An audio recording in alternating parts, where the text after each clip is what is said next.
This will stand for free your mind and your soul. Yo, half the story has never been told.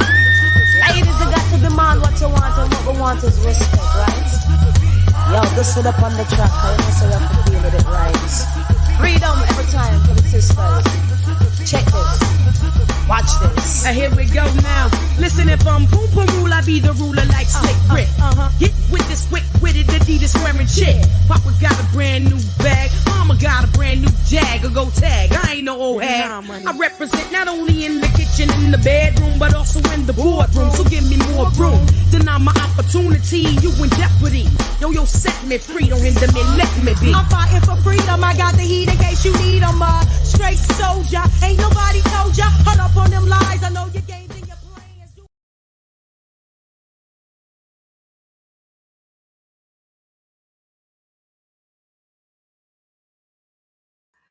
I'm muted. I just realised I was muted on StreamYard. Hello, everybody. Welcome to the Book Slam Xtra. I'm your host, Jules Grant. I hope you're doing well. I hope you've had a lovely week. I have had a very interesting week, which I will happily tell you about. I actually received an email yesterday saying that I had won 2 awards for my my novel of Shadow and Swords, which is really cool. It made me feel like I had done the right thing in terms of writing.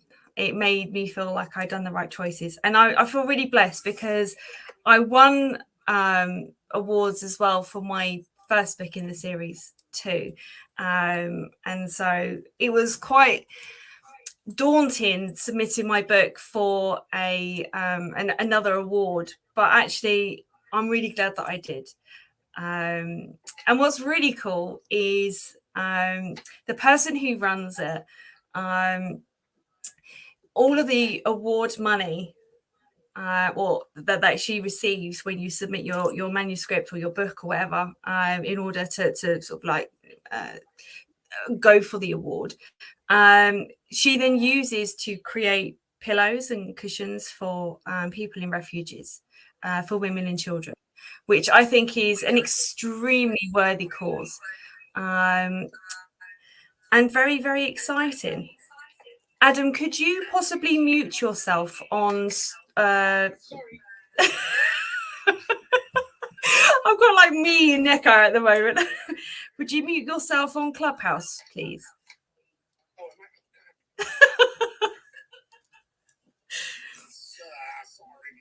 It's all right. Perfect. Thank you. Oh, yeah, I don't have to listen to myself now.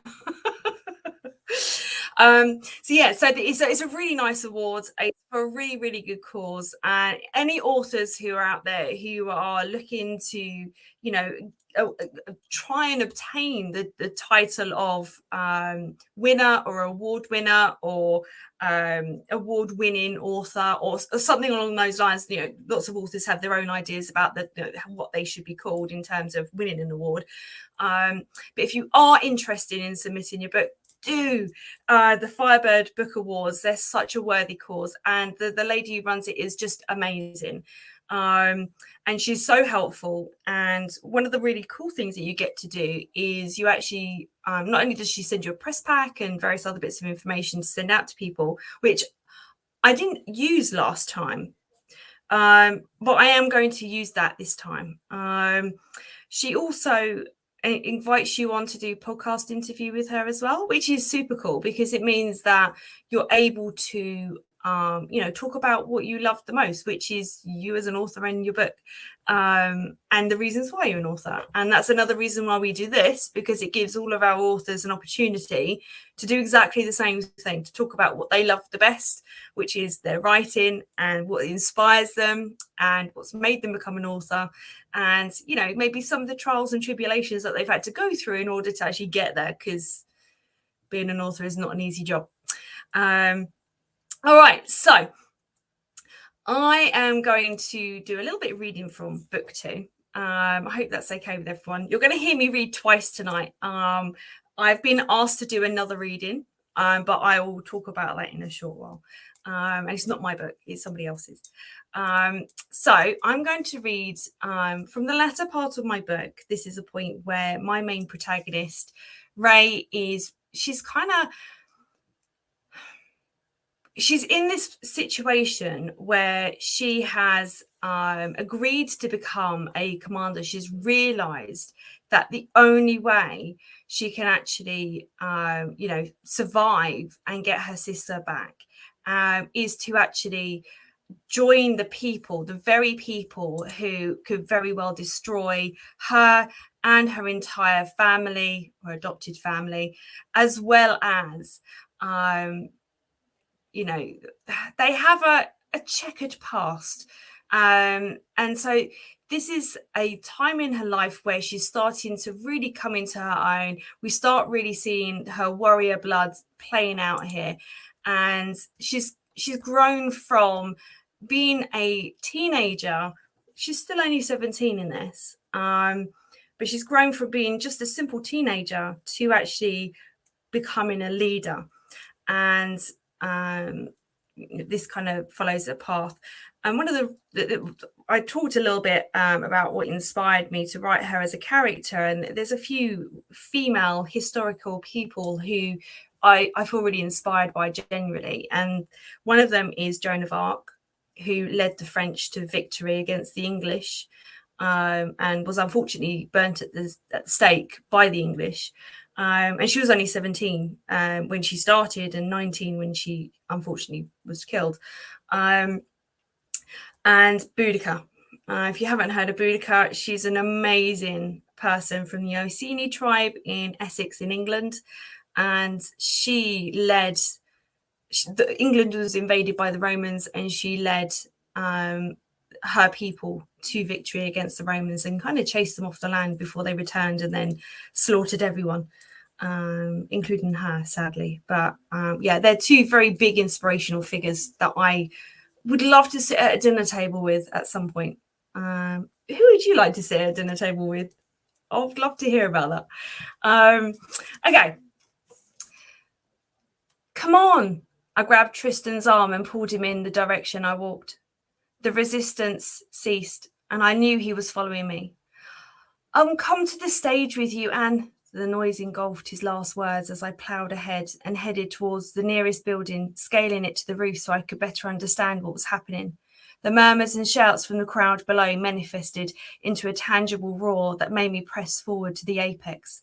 The man's words didn't seem plausible. The tribes worked as one. They wanted the same thing. What would I see when I reached the top? The thought made me pause for a moment before I took the final step, which gave me a view of the whole marketplace. Before, I was in a space full of people, more than I'd ever seen before. They filled the entire square, sat on roofs and porches, in the windows and down the streets. It was an incredible sight. Thousands and thousands of people were just standing, talking and waiting. The Solian was right. The noise wasn't from a riot. It was from the tribes talking to one another. The tribes were talking. It was something I thought I'd never see, yet here they were, ready to sign up and join the fight. The time had come, the moment we'd been waiting for. There was a lot of work to do. I clambered down to Tristan, grabbed his arm and made my way through the crowd toward the stage where a couple of people were trying to organise them, but without success. Hey, I called to them as we neared the stage. Hey, let us help. The two observed us for a moment. Their tribal clothing and tattoos indicated they were both Solian. The man frowned at me, looking me up and down. If you think you can help, I don't know what to say to the people. Callion's dead. Otherwise, he'd be here sorting this mess out. The glance I cast backwards at Tristan showed an expression I couldn't read. Did he know? Hey, I know you. You're the girl from the marketplace from before. The other Solian pointed to my temple. So you're one of them now. He spat on the ground and glared at Tristan, who stood behind me. Yeah, and it's about time we did what was needed. I folded my arms and stepped sideways so that I was in front of Tristan, adjusting my chin out in defiance. The man held my stare and then blanched and moved away, giving me a defeated nod. Tristan tugged his arm away from mine. I peered at him, my brow furrowed. This is because of you, he said. What you said last to them resonated. This is your fight. But I'm with you all the way. Go, Commander, lead. He gave me a gentle nudge toward the stage and I chewed the inside of my mouth. Remember, Noctua, you're an archer, the best one we have. A commander who will find the sage, who will save us all, and the one who will free our children from enslavement. Noctua. I allowed the name to float in my thoughts, and ahead, swirling in blue geometric lines, was an owl swooping through the air. The image captivated me, and its broad wingspan was at least 5 feet across when it glided and twisted and turned mid-flight, soaring through its aerial aerobatics, and the delicate blue outline of feathers fluttered at the tips. Entranced, I watched as it flew in silence, then dived into the ground, scooping up a blue rodent in its massive talons. A silent killer. It was what Keza called me. Was that what they saw me as? A murderer?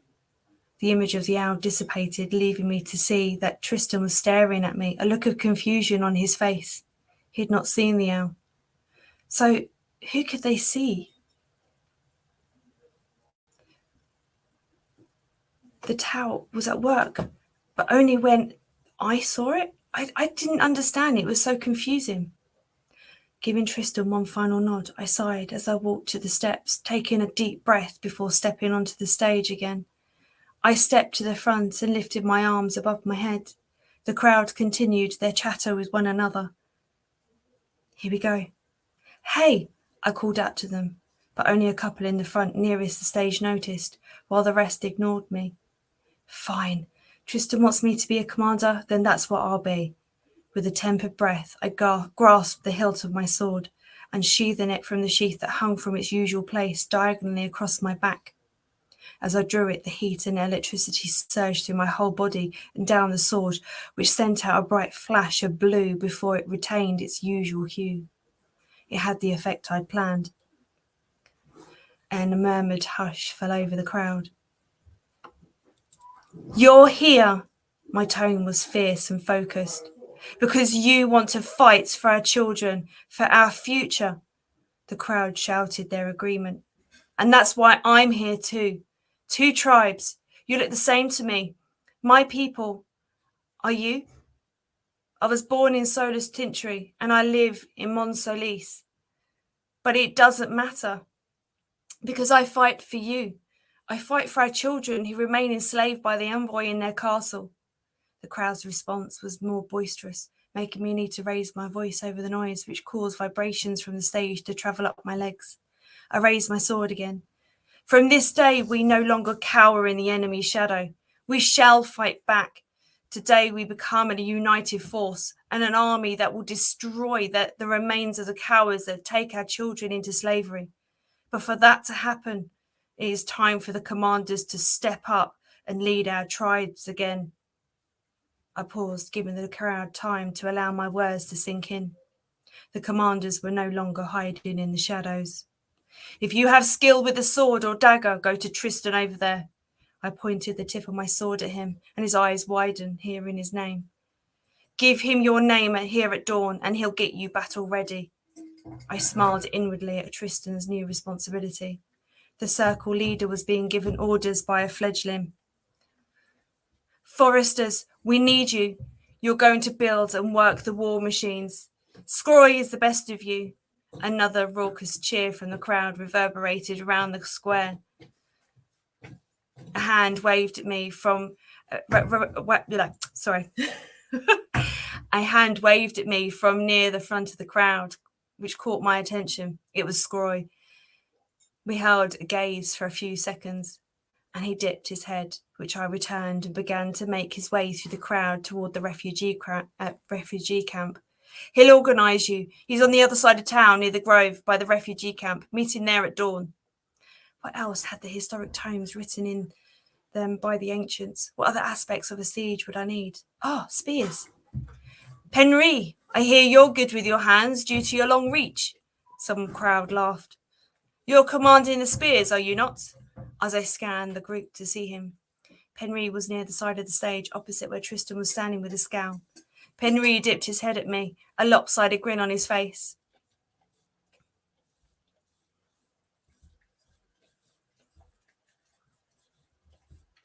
He'd always had my back. Right, anyone who fishes or weaves will sign up with Penry.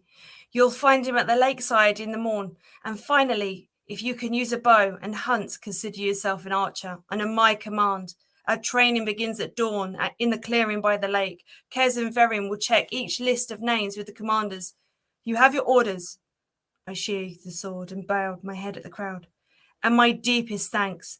Together we'll fight and we will win. Use today to prep what you need. Spend time with your loved ones and don't waste it by being here. I hopped from the stage to Tristan, eyeing the crowd as they dispersed away from the square, leaving the would-be archers. I glanced at Tristan, who shook his head at me, his mouth drawn and jaw clenched. He was annoyed with me. Well, he'd wanted me to lead, which is what I did. You're forgetting something, Ray. His voice belayed his irritation, being caught off guard. What? I shrugged. I'd remembered as much as I could about the stories I'd read from a time before the ancients and the wars that were fought. There was nothing I'd missed out that my plan needed. The seer? He waited for me to respond, but I shrugged it again. What about him? He gave me a heavy sigh and shook his head. Now our seer has passed. His successor must take up the mantle. And then it dawned on me, chewing my gut up and spitting me out. Raven. And that's as far as I'm going to read to. So what I'm going to do is I'm going to invite some of our authors to the stage. So if you're ready, hello, Adam. Hang on, let me unmute you. And hello, people. Hello. How are you doing? Great. I'm making a cup of tea while you were reading that beautiful excerpt. I got distracted because my dog brought his bowl in and decided to lick it clean. So it kind of made me like lose track to what I was doing a little bit. It was a little bit distracting. I hope you didn't hear the weird licking sound in the background. It was brilliant. We couldn't hear that at all. Oh, that's good. How are you doing? Lovely. Hello. Now, am I introducing you as the witchy reader, or is it Johara? Is that the correct pronunciation? Oh, Johara. Yeah, sorry. That's for whenever I go live on my booktube. I forgot to take it away. All right. Well, you can go however you like. It's absolutely fine. Welcome. We're just waiting for Adam to come back. I don't know what he's doing. He's obviously decided to have a go at washing the dishes at the same time. No. Probably goes in his fridge as well. Is it healthy, Adam? I'm just making a cup of tea. You have had plenty of time during my story to do that. I was doing it while you were reading. I thought that was a perfect time. Fair enough. That's all right. It's fine. You're welcome to have a cup of tea. It's fine. I wish I did, actually. Mine is just water and ice. It's not very exciting. What did you think? That's the first thing, because obviously that's like from book 2, and I love the story. But what did you guys think? Did you like the story? It sounded really intriguing. Say that again. Sorry. I said it sounded really intriguing. Cool. Yeah, it's definitely a turning point in her life. She's kind of gone from this gawky little teen who's a bit frightened of stuff to going, no, I'm going. We're going to war. I'm had enough of life now in terms of what we're doing. Envoy have taken over far too much. And it leads into book 3 quite nicely as well, which also leads quite nicely into book 4. But yeah, she's a tenacious character. I quite like Ray as a character. I admire her.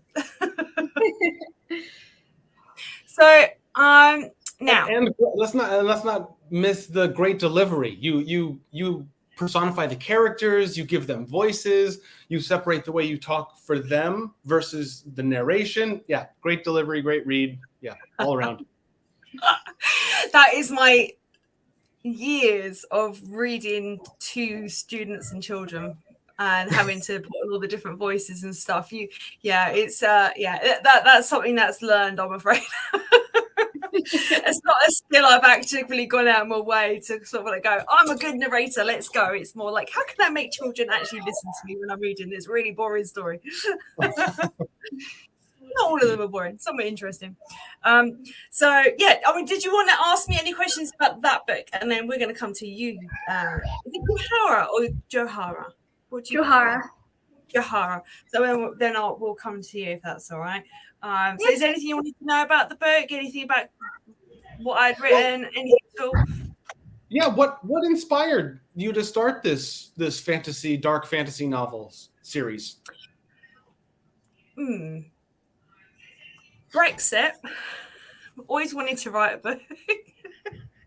Bear with me here, it makes sense. So I was in a car and we were driving, and the way that Brexit was sold to us was 2 warring factions. We were literally at war, but like not the war that you normally see with battles and stuff. It was our government was at war with itself. A lot worse than what you're seeing at the moment in America. And we happened to be driving past a tree that had 2 different color ribbons on it. And I was listening to the news report about it, and they were talking about the government at war and stuff. And it just kind of came to me, there are 2 warring factions, etc. So that started the sort of the initial spark. The other bit is I've always been interested in how trauma can have an influence over the way someone behaves. So, and you know, that's from personal experience as well as people I know around me, and you know, and I just kind of combine the 2. So there you go. Sorry. Go ahead, Johara. Would you say this is like, what's the age range? Like, is there any really mature scenes? There are a few mature scenes, like the battle scene, for example, has got injuries and stuff in it and people getting blown up. Okay. Mature on level, like anything sexual? In book 1, there is, but it's not actually stated overtly. It's glossed over with words in terms of like, if you're an adult, you would understand what's happened to her, but as a teenager, you probably wouldn't. Because, sorry, go on. I was just gonna say, I'm not exactly comfortable with reading like those kind of scenes. So if there wasn't any, then I might check out your book, because what I heard did sound interesting.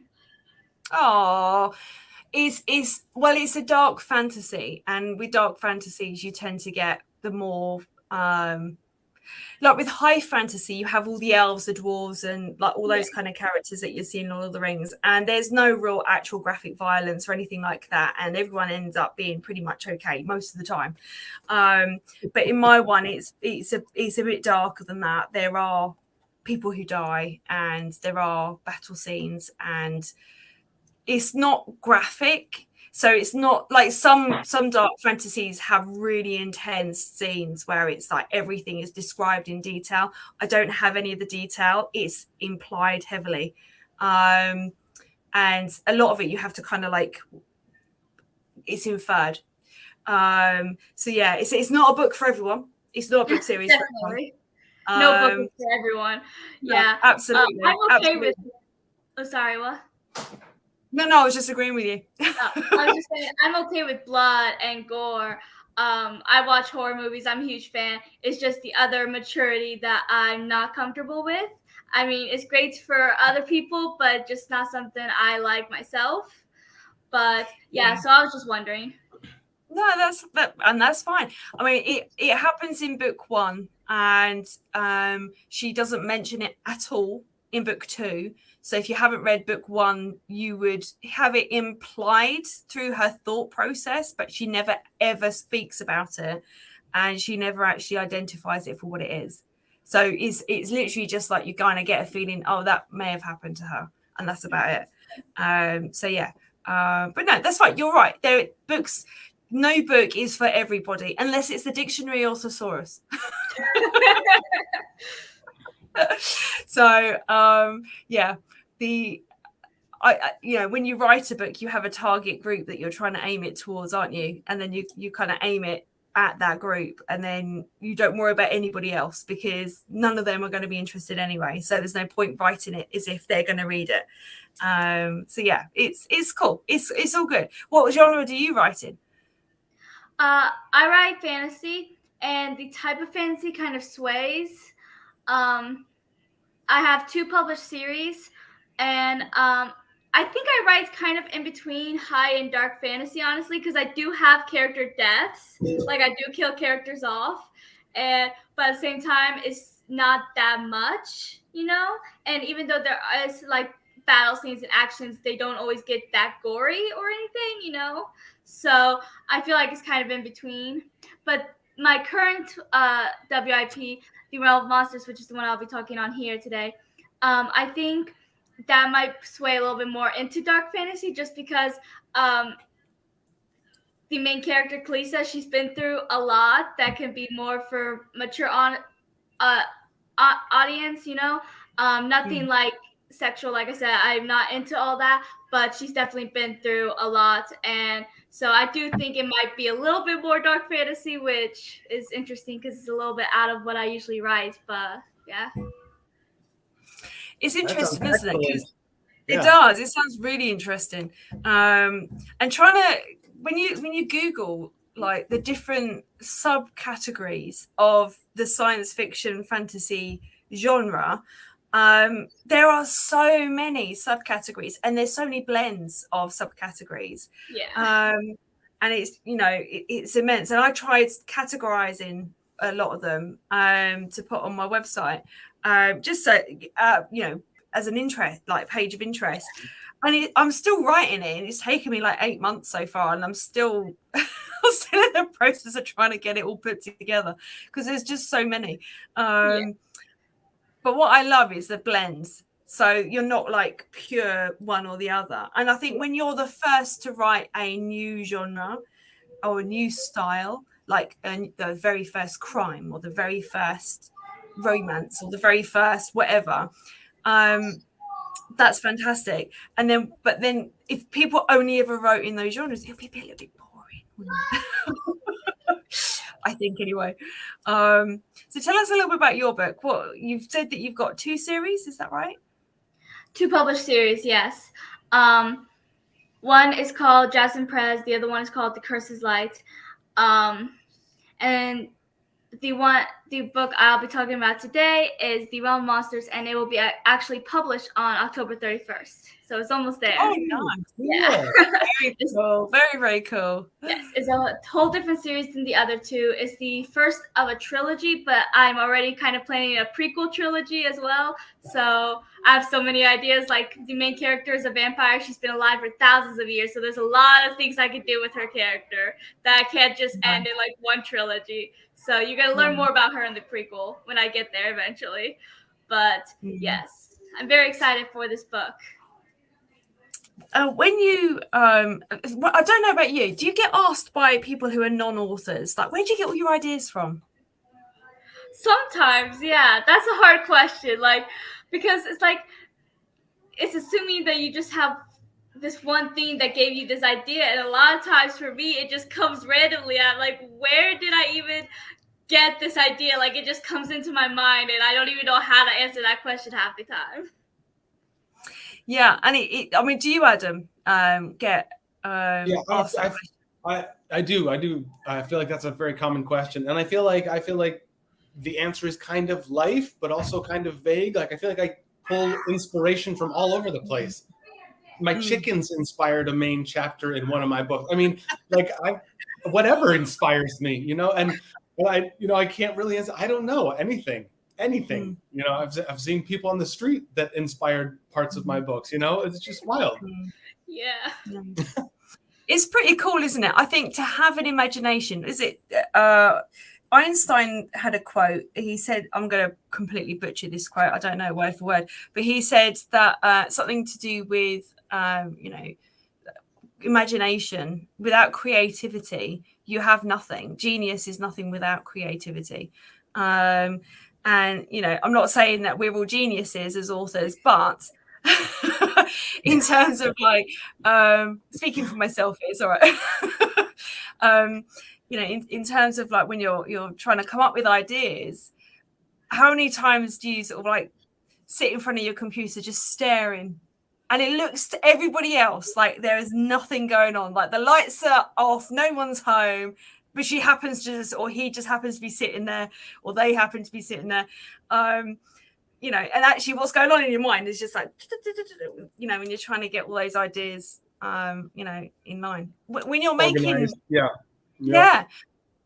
I mean, I know how I do it, but how do you both organize your ideas? Do you like write them down, or do you just make notes, or how do you do it?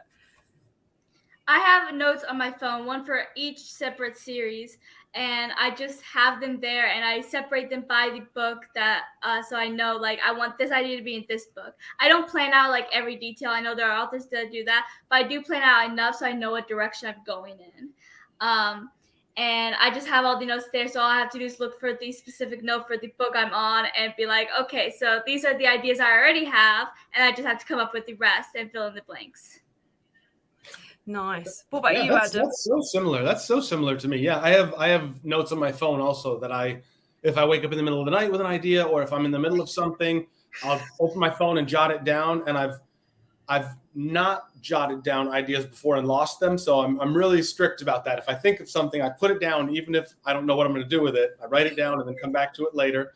But yeah, I'm with you. That's exactly what I do. And then I do plan out, like you're saying, some ideas, and then I write. And it sort of comes together as it goes. The characters often will create their own plan that I had no idea was going to happen. Yeah, you're both so organized using your phone. I'd never even considered using my phone to keep notes on. Mine is in like, I'll show you. Mine is like in one of these books. And it's literally just like, you know, notes, like scribbles. If I ever like become like, you know, a billionaire as an author, and they decide, oh yeah, let's publish your notebook, but no one will be able to make head nor tail of what's in here. It's so disorganized. So I feel really humbled by the fact that both of you are so organized to have it on your phones. I'm just like, I don't do that. I just tend to like make scribbles. I think many authors use handwritten notes to take care of what they're doing. Yeah, no, I think you do it in a way that's very authentic and believable. Yeah. Yeah. Chaos is probably what it's like for you two, like very ordered and like very sort of, you know, structured in the way you've done it, even doing it by book. And like I was going to have a notebook per book, and it's just not ended up like that. I've heard a bunch of authors say things like they want to try and get away from technology with part of the writing process. And I've just never felt that way. Like, I know that some people really like the physical act of writing on paper, the hand, the ink, the paper in front of them. And I totally understand that. But for me, I love the way that technology works. It clicks for me. So it's convenient. It works for me. So yeah, but I get the use of pen and paper. Totally. I have a love-hate relationship with technology. I'm not even kidding. Like, I am not great with technology. So I have a love-hate relationship with it, but I don't do it on paper. I used to write my stories on paper, but that was before I had a laptop, and then I just copied what I had in my computer whenever I finally got one. See, again, both of you just so organized, and literally my head is just this chaotic mess of like ideas all over the place, and I'm literally just like, I need to write that down. Like I'm in the process of doing a collaboration with Adam, and I thought, oh, do you know what? I'm gonna just put it on paper, and then I kind of get a bit more of an idea. I managed to draw a single line. I felt really impressed with myself that I managed to do a single line. Excellent. Like just across the paper. You know what I'm talking about, do you, for the timeline? Yes, that we're doing? I know. Yeah, I know what you're talking about. Yep. I did the line, and I was just like, well, this is good. Yep. Yeah, I Success. I get that. I mean, some days writing comes easier than others. Like some days you're just super motivated, super have so many ideas coursing through your mind, and you just need to get it all out that day. But then there's other days where you struggle just to write a single sentence. And I mean, I grew up with ADD. I used to take medicine for it in elementary school, and I still to this day have trouble focusing sometimes. So a lot of times I have to listen to music when I do it, because music helps zone out everything else so that I can stay focused. And whenever I try writing without music, I'm just very unfocused. But there are even days with music where I just struggle to write even one sentence. And then I'm like, you know what? This just isn't working for me today. I'll try again tomorrow. And that's the best way to write, isn't it? And then what that does is it stops writer's block. It stops people then... you know, I know not writer's block is the thing that lots of people think actually happens, and really is just more of a question. You just been, I think, like tired and just needing to take a break from it, because you just need to refresh your brain a little bit in terms of, you know, thinking about what you're trying to do, and also, you know, playing a game or going to see your friends or going out visiting places or whatever it is you like to do in your own time. You know, it kind of helps do that. A change is as good as a rest, isn't it? Is what they say. What kind of music do you listen to? I was going to ask the same thing. It depends on my mood, but honestly, I mostly listen to show tunes. Yes. Thank you. Thank you. So it's not just me. I always feel like it's just me. Like, my mom makes fun of me all the time for listening to 99% of the time show tunes. I had Rocky Horror Picture Show playing in the background while I made dinner the other night. Nice. What kind of shows? What's your favorite? Well, there's a lot. I mean, I listen to Monster High. That's one of my favorites. I'm a huge Monster High fan. There's musical episodes for a lot of my favorite TV shows, so I'll listen to the songs from those, like Buffy or Xena. High School Musical. You know, it just, Descendants, Zombies. It just depends on my mood at the time. So nice. See, because I have a lot of battle scenes and lots of death and just in my books, so I tend to listen to like battle type music. So listening to show music or even pop music wouldn't quite get me in the zone, I don't think. However, that being said, once I've written a really difficult scene, I actually put in on some cool tunes like Queen or musicals that have been in the West End. There, you know, it cheers me up a little bit. So in terms of you've got 2 series. Are they in the same genre, or are they a little bit different, or, you know? Yes, they're both fantasy, but different types of fantasy. Honestly, fantasy is what I'm passionate about, so that's what I write, but I do vary between subgenres of fantasy. Jasmine Perez is more high fantasy with some dark fantasy, because that one does have a huge battle scene at the end of the trilogy, and it has deaths, because, you know, people are going to die in battles, and like, it's only realistic. My mom still yells at me about one death in that series, like, and my best friend. They're both so mad about this one death in book 2 because it just happened out of nowhere and they were not expecting it. But it had to happen. Like, I couldn't get out of it. But the Christmas Light is more low fantasy, because it's like there's like a section kind of off on its own from the rest of the world, kind of. You know, it's like it's based like a cursed town, so they can't really leave the town and all that. So nice. When you did the battle scene, do you have battle scenes in yours, Adam? Oh God, yes. Yeah. How much research do you do for that? Because battle scenes can be quite tricky to write, can't they? If if you don't know what you're writing, if you know what I mean. Like, it's very easy to watch a battle scene on TV or in a movie or whatever and think, oh yeah, that's really cool. But to actually write it without having the images there to actually aid the reader in terms of what's happening. How do you, I mean, do you do research for it? What kind of research do you do? For me, it's mostly anatomy and physiology research. I'm just going to have people get chopped to bits, and it's more about what body parts are flying through the air and that sort of thing. So yeah, no, that honestly, it's just. So you're on a watch list with the FBI then? What's that? I said, so you're on a watch list with the FBI. I'm sure most authors are to some degree. Honestly, probably. But for me, I feel like the thing that I research most would be like smells. Like, I know I researched once if blood has a smell. I researched once when I was writing my Jasmine Perez series what burning flesh smells like. Oh my God. Nice. Yeah.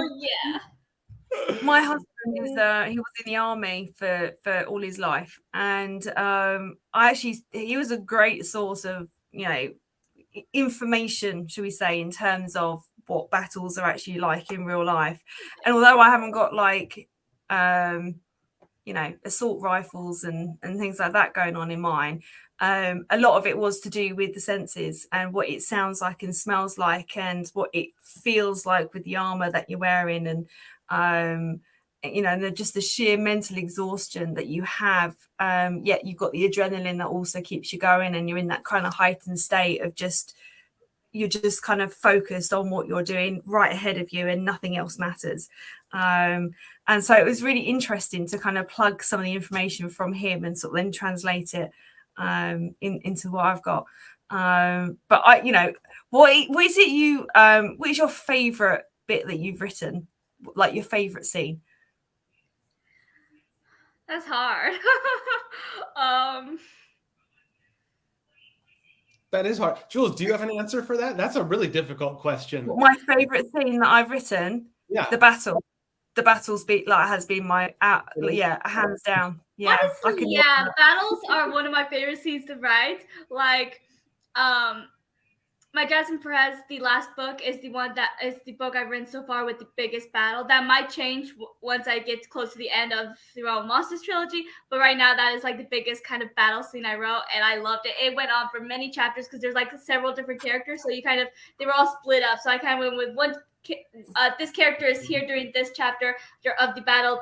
So it was like 10 chapters just of battle, so you can see what every character's doing and what they're going through in their battle, to see each character death and how people around them are reacting.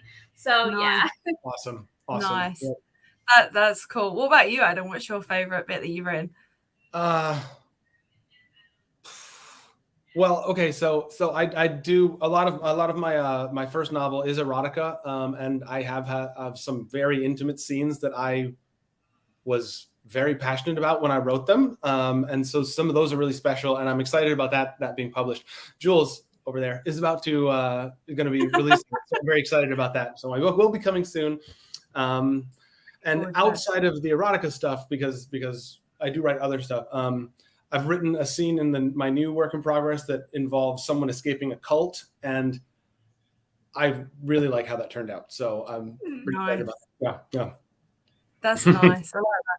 And I was going to ask you, Johara, sorry, is when you wrote the battle scene, you said that you wrote it from different people's point of view. That must have been really difficult, trying to sort of put your place, like go into the head of each of those characters and then sort of write from a perspective that is completely different from another one. Yeah, definitely. So I usually write third person, but I write third person omniscient instead of limited. So I'm not just in the main character's head. And so throughout the entire story, it was like that. And yeah, I had to kind of place myself in all these different characters' heads, even the villains sometimes. It was definitely interesting, but I definitely enjoy that kind of writing. Nice. Yeah. Yeah, well, mine's from first person, so it makes it a little bit easier because you're narrowing exactly what's going on. You're only from that person's point of view, and obviously it's a lot easier to write in terms of just the five senses, isn't it? What they're feeling, etc. When you're doing third person, you have to kind of really think carefully about doing the showing and not the telling. which I find really difficult to do. It's like, I don't know. What do you guys like find? I don't know. What's your thoughts on showing and telling? Because lots of authors prefer showing rather than telling, and some authors do lots of telling and not showing, and it does get a bit confusing sometimes.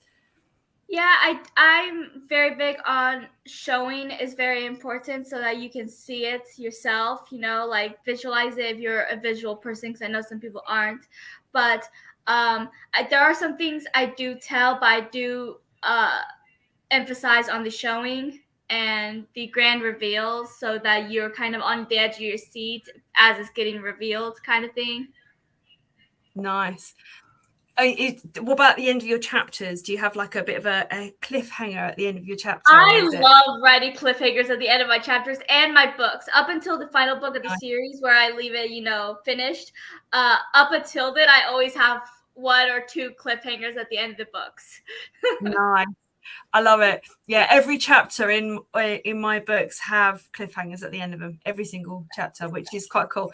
It's a real pleasure to write because I don't tend to like write the book specifically in the chapters first. I tend to just write, and then where the cliffhanger happens, that's when I then end that chapter, and then I start the new chapter. Because, rather than having I know some authors like to have like a set word count, don't they, for their chapters, which is obviously absolutely cool. But it's just that's the way that I do it. Yeah, I kind of do something. Oh, sorry. I kind of do something similar. I don't have like a word count for the entire story or for each chapter. I just write until I feel good about what I wrote. And so I'll just be writing the chapter, and then whenever I feel like it ended perfectly, when I feel like that's a good way to end that specific chapter, I'll end it and then do the next chapter and so on. And then I'll just end it whenever I feel like the story is good and finished and I'm happy with how it ended. Wonderful. I love that. I think that when you're writing because you just enjoy the process and you enjoy what you're writing, I think that's a really nice way of being an author, and because you're doing what you love, which I think is so important. What about you, Adam? Which question am I answering now? Hang on a minute. You're like, you need to be on the naughty step tonight, I think. I asked Jahara and you, how do you normally I normally do cliffhangers. So I write a chapter and have a cliffhanger, but when I'm writing, I tend to write it as a whole story and then find where the cliffhangers happen to be in the story and then cut there with the chapters, rather than have set word counts for my chapters. And I was interested to see how you did it. I did have a planned word count for my first novel. I did want to reach a certain goal, and I did, which was exciting. And then I actually edited it down and cut quite a bit out to tighten the story up a little bit. But it still is around the range that was making me happy. And I did not write with any chapters at all. I just wrote the story because I wrote from third person, but from the internal perspective. So it's all one person's thoughts and feelings, and the narration is based on that person's perspective of the world. And I wrote something like 350 pages before I made any chapter breaks, and it's all just one flowing story. And I decided after that it was too confusing to just try and look for parts that I was working on through that mess. So I decided to cut it into chapters. And I love your idea of putting a cliffhanger at the end of every chapter. There was no way for me to do that because I'd already written out so much of it. But I love that that's what you did. And I just found parts that seemed like a natural break. They were doing this thing for a while, and then they're going to go eat some food. So why don't I make the meal a separate chapter, and the whatever they were doing before is something else, And that's where I made my chapter breaks. Nice. I really liked reading Terry Pratchett's Discworld books that don't have any chapters at all. You just flow through, and there might be a little paragraph break to indicate that you've got a new character that you're following or whatever, but no chapters, no titles. No letting you know where you are in the story. You just read and read and read. And that's how I wrote initially. But the chapters ended up making more sense when I finally put it together. So I did end up with chapters. But But my newest stuff is I stole your idea. I'm putting a cliffhanger at the end of every new chapter in the thing I'm writing now. I totally stole that from you. All right. Okay, fair enough. I would like a credit at the beginning of your book, please. Thanks to Jules for the cliffhangers. Yeah. That's right, in big bold letters. No, I'm joking. I just want to take a pause just for a moment, guys, because I just want to say hello to everyone who is actually with us. We've currently got Reese, who is actually on Clubhouse but not on here at this moment in time, but hopefully she'll join us on here soon. But we've also in chat, we've got a few people who are actually in chat as well. So I just want to say we've got M Romero. M Romero. Oh, I think I'm saying that completely wrong. M Romero. I think that's the correct way of pronouncing that. I'm really sorry. I read that too fast without actually looking at it properly. I'm so sorry. We've got Lucy Turns Pages, who's been very active in the chat, which is awesome. And we've also got Indy working in the background. And we've also got the French guy. And Carolyn just popped in a second ago. Yeah, we have Carolyn as well. So we've got a few people around, actually. And Reese is actually very active in the other chat as well, so that's really cool. So hello everyone, welcome. Make sure you subscribe, like the video as well if you can in YouTube, that'd be awesome. And obviously Johara, you're very welcome to snip and share or share the entire video, whatever you prefer, to everyone that you know, and by all means, if you know anyone else who'd be interested in taking part, then you can talk to either myself or to Adam. You're very welcome to, and they'd be most welcome. So I am going to. Oh, sorry. I think. Go on. We need to hear, Johara, about this new book that you're writing that you're going to read from today. We need to hear about that. That's what I was just going to get onto. You read my eye. You read my mind. Well, I would like to know about it, and I'd love to hear you read, whatever you prefer, from your choice of books. I'd love to hear some of what you've done. So tell us a little bit about the book that you're writing at the moment. So, like I said, it's called The Realm of Monsters, and there's this whole realm full of monsters, obviously, and they created this realm so that they could be away from humans, because this was created thousands of years ago when humans would hunt monsters. Now they don't even remember that monsters exist because they all kind of just disappeared. So no one knows that monsters exist in the human world. And so they're all safe and free to be themselves without having to hide or whatever. Everyone's fully aware. And but that all comes crumbling down when an enemy of the main character, Callistus, comes and tries to destroy their free and safe space, which he's done that to Callista before. She left her home in Athens, Greece, because he made it unsafe for her. He had tormented her and stuff for centuries back then, and so he returns and makes her life a living hell. And so she ends up having to travel back to Athens, Greece, to stop him, because he's trying to destroy humanity so that monsters can go back and live in the human world, because he felt like they were unrightfully forced out of their own world. So they had to. So Callista and a few other monsters had to try to stop him from wiping a whole race of people from the world. Wow, that sounds really cool. I'm very, very interested to hear more from this story. Also, the other thing to add is to say hello to Reese, who has popped in below. So hello, Reese. Great to have you here. I know you've been listening, and I thought as soon as I saw your video pop up, I thought I'd welcome you to the rest of the team, the group that are having a very nice chat at the moment.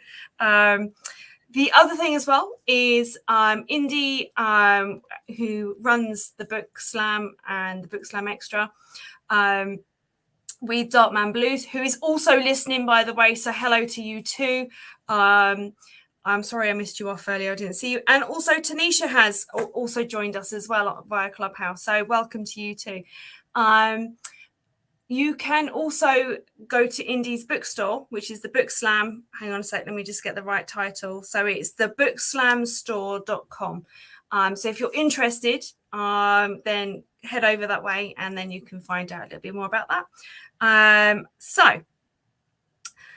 Without further ado, I'm going to hand over the screen and the mic to you, Jahara, to read from your novel. And we're going to leave you. You're going to be on the screen yourself without us here, but we are here. We're listening. We're just not going to be interfering in what you're reading. Is that all right? Yeah. Wonderful. Okay, I'm going to hand it over to you. So if you just introduce your book and it's yourself and the title and read whatever you choose.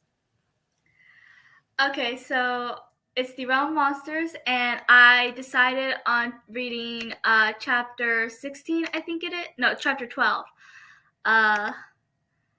And basically what's happening in this chapter is two of the characters are trying to find out who is invading their realm.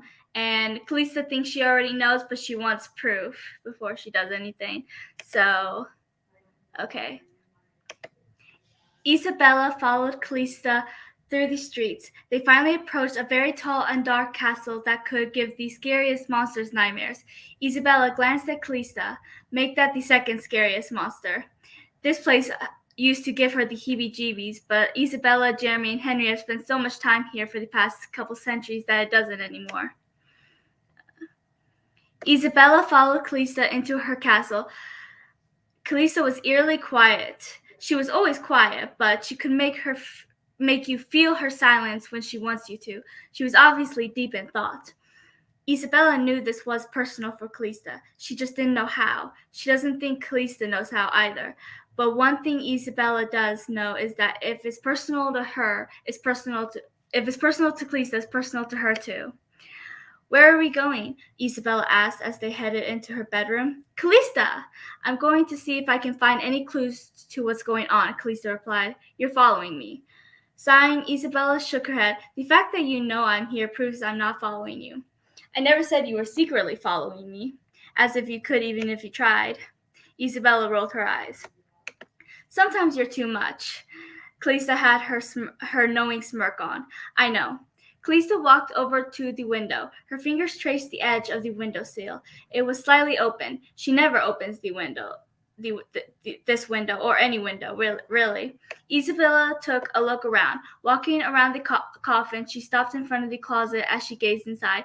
Smiling, she shook her head. A lot of black. A breeze flew past her, her blonde hair flowing behind her shoulders and goosebumps forming on her skin. What was that? Isabella asked. I don't know, Kalista replied, looking at her, but it can't be good. Isabella shivered, walking a few feet away from where she stood. Find anything? Kalista took off her jacket and draped it over Isabella's shoulders. This person is good. He doesn't leave anything behind. So, nothing? Kalista shut the curtains. I didn't say that. What did you find? Isabella asked. I didn't find anything physical. It's more of a feeling. Familiarity. You said that earlier. I don't know what that means. I don't even know what that means, Kalista exclaimed. Isabella looked down. Sighing, Kalista tucked a lock of hair behind her ear. I'm sorry, Isa. You're stressed. I get it. No, you really don't. You're right. I don't. Kalista sat on the lid of her coffin. You've been through so much, Kalista, Isabella told her, sitting next to her. I don't even know a portion of it. We are not getting all mushy, Isabella, Kalista told her, hopping off the coffin. I don't do mushy. Isabella chuckled as she hopped off too. I know, it's one of your more endearing qualities. Shaking her head, Kalista tried to hide the laugh that was about to escape her lips. Isabella walked over to the window, examining every crevice. There must be a way to get Kalista to remember why this place rings with familiarity. She's been around forever, thousands of years. Kalista's older than any vampire Isabella has ever met. There must be a way to go through her memories and separate the ones they need. Gasping, Isabella's eyes widened. There is! The good thing about being a witch is spells and potions. There's two ways to do this, a spell or a potion, but the spell would be much easier and simpler. Isabella turned around to face the ancient vampire. I have an idea. Kalista nodded. I'm listening. It's a bad idea. When has that ever stopped me? Or you for that matter? Isabella nodded. She's right. There's this spell. Go on. Isabella sighed. There's a potion too, but it's riskier and takes longer. Plus, I don't have the ingredients with me. Stop being around the bush, Isabella. Talk. This spell will help you remember why this is so familiar to you. Isabella told her. I'll go deep within your mind, your memories. Kalista placed her hands on her hips. Let's get started. Are you sure, Kalista? Isabella asked. I know how you get about your past, and I've never done this spell before. This is important, Isabella. My feelings about my past is only a small sacrifice for the grand scheme of things, Kalista replied, and I trust you, Isa, with my undead life and my past. Isabella shifted in her spot. What if I can't do it?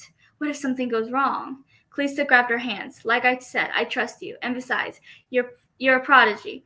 There is no spell that you cannot perform flawlessly. Isabella nodded, but still felt unsure. She's usually confident in her power, her abilities, but she's never attempted something so dangerous, especially on someone she cares about so much. She led Kalista by the window, her back against it. She opened the curtains, the moonlight shining upon them. Isabella moved her hands around as magic sizzled from her fingertips. Purple magic formed in the air as it moved in the rhythm of her hands. Her eyes shined purple too, showing just how much power she was using. Kalista grew worried about her. Using too much power at once can be dangerous for any witch or warlock. When Isabella said it could be dangerous, Kalista hadn't realized she meant for both of them. She's okay with risking her own skin, but she's not okay with risking Isabella's. Kalista wanted to stop her from completing the spell, but she knows that breaking the connection can be 10 times more dangerous. Isabella's aura shined bright, a purple light blinding Kalista. Kalista shielded her eyes. Then Isabella spoke in a very deep and almost demonic voice. The vampire of ancient centuries breathed in the familiarity of this memory. Purple magic swirled around Kalista, causing her to levitate. She felt a sensation she's never felt before. She felt cold, and she never gets cold. She felt utter darkness. If her heart could beat, she knows it would be pounding relentlessly right now.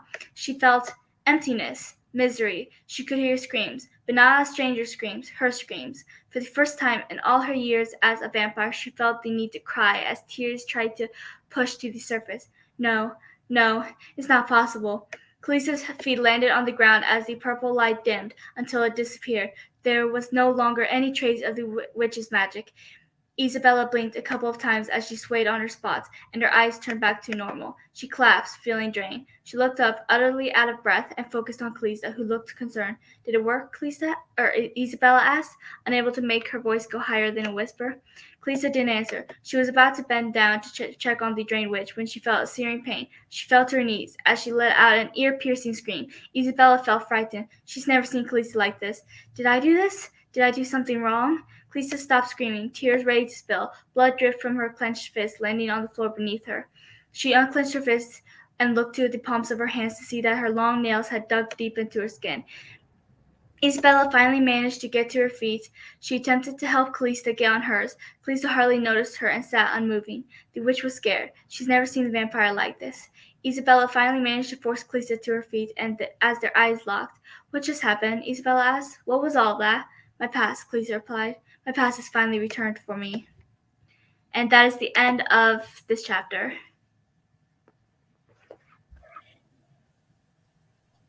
Yay! Hello. Hang on. Hello. Oh, there you go.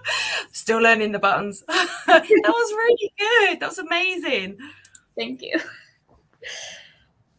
Now you had quite a detailed depth into dive into the characters sort of persona on there. Can you tell us a little bit about the character that you created? Well, Kalista, she's thousands of years old, and she has a lot of trauma. She tries to hide it, and it's been easy for the past couple thousand years because she's been in the monster realm, where this guy who has hurt her has not. But knowing that he's back, it's making her feel like the same scared little girl she was when she first met him, before she was even a vampire. And she does not like that feeling because she hasn't felt that feeling in forever. And she basically closed her heart off to pretty much everyone except for a couple people, Isabella and her brother mainly. They're the only people she loves, and their mother. And so she's very protective of this small family. They're the only family she's ever really had. But now that her past is coming back, she wants to protect them, but she also doesn't feel like she can because she feels like she's that girl she was when she met him, but she's grown so much. But he knows how to push her buttons to make her feel less than what she has become since she overpowered him years ago. Wow. Yeah. Wow. That Wow. is so intense. Yes. I love that so much. I'm going to hand the floor over a little bit to both Reese and Adam. What did you guys think? Because obviously you were listening to it too. I thought the read was great. I think your voice is wonderful. I might recommend slowing down a little bit. I was digging in so much information. It was great. It was great. Your voice is wonderful. Where are you from? Do you have a little accent that I didn't notice?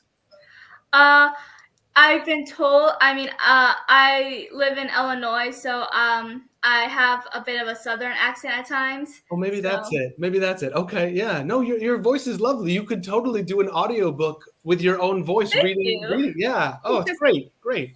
And the my whole undead life. That was a great line. Whatever you said there, I loved that line. That hit me. That was a good one. What about you, Reese?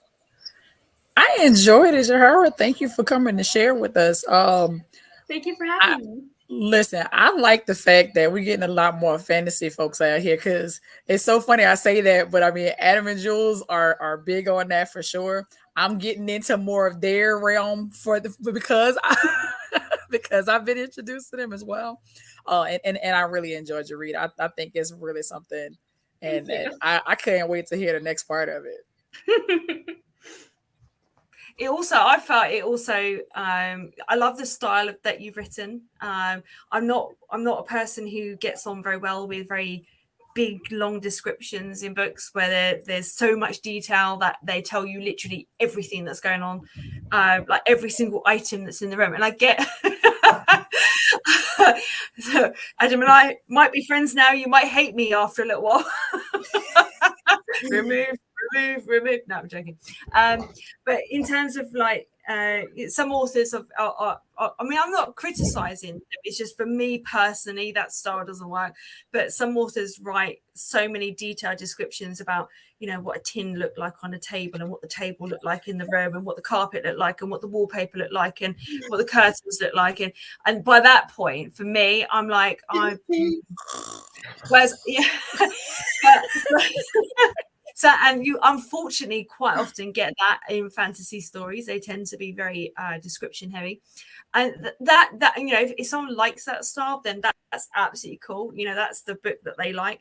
But I really like the fact that you've not done that. You've actually written lots of action points in lots of ways that she's thinking and she's feeling, and you've done the senses as well. You've written about how she's feeling and experiencing the world around her. So it's a really good job. I really loved it. And it makes me want to read your other books. Well, thank you very much. That means a lot.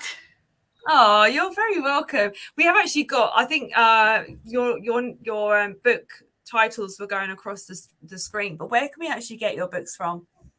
Amazon. Yeah. From Amazon. They're available as ebook, KU2, paperback, and hardcover. Nice. Is it Amazon hardcover that you've done? Sorry, repeat that. Was it Amazon the hardback that you did? Yeah, I've done hardback. Is it, because I've not done that, is it good? Is it like, is it nice to hold? Is the quality all right? Because sometimes some hardbacks don't always. Yes, I've been able to see at least one of my books in hardcover, and I really liked how it turned out. Nice. The only thing is that right now on Amazon, the hardcover is still at like beta something. So it's like not complete. So you can only do a certain amount of pages when it's hardcover. And sometimes I go over that. I know the sequel to The Curse's Light was the biggest book I've ever written. It's over 700 pages. Wow. And yeah, so I couldn't do that one in hardcover. I don't think, because they only let you do like 550 pages right now until I guess it's finished, developing. But other than that, yeah, I really like the hardcover aspect. It's really nice.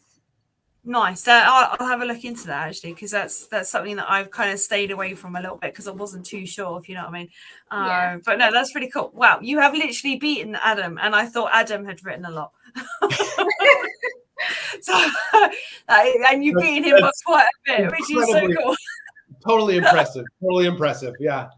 My book impressive. is just shy of 600 pages, so 700. I mean, that's just amazing. That's amazing. Yep. Thanks. Yeah, The Realm of Monsters is actually my biggest book for the first book in a series so far. Like most of the first books in my series are like 200 to 300 pages. Mm-hmm. You know, because the series they usually get bigger as you go. Because at first, you know, it's not as explicit, and then things go on. You have more things you have to do, more scenes and storylines going on. But The Realm of Monsters is over 500 pages. It's like 545, I think. So I was able to do hardcover on that. But I was not expecting it to be that long, especially since it's the first book in this series. Wow, that is. I mean, I must admit that I'm impressed by how many pages you've done with that. That's so cool. I love that. All right, so I think I've been asked to do a read for somebody else. Last week I read from the same author, but he wants me to read from his other book. So if you just bear with me a moment while I just bring that up. Right, whilst I'm just opening this. Now, if anyone would like to take part on here in future dates, we're always here on a Thursday, same time. So it's 8 p.m. GMT. It's 3 p.m. EST, I think.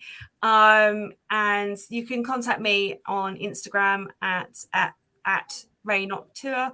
And you can also contact Indy Indy, can you put your email address on the screen? It'll be a lot easier for me to say. And also, you can also contact him on Instagram on at ND Brennan Author. So it's probably the easiest way to contact us both. And it'd be great to hear from you. And do you know what? I genuinely love doing this. It's just like a chat with some friends every Thursday. It's quite cool. And I get to read a little bit as well. And you get to hear me, like when my voice tends to go at the end of the night. Okay, so I'm just going to make sure I'm on the right page. This is from his novel called The Perfect Love. So what I'm going to do is I am going to, I don't know, I'll see if I can get him to put it up on the screen, the image of the cover, but that's what it looks like. And I'm going to be reading from that a little bit. So let me just go to the right page. And I hope I can do this one justice. Last week I did another one of his reads, and yeah. No, you did great. You did great. Thank you. It's always a bit nerve-wracking reading someone else's work. You want to make sure you do it right. Okay. Understanding your love requirements. Every good and perfect gift is from above, coming down from the Father of heavenly lights. James, verse 1, chapter 17. No, I read that the wrong way around. I'm so sorry.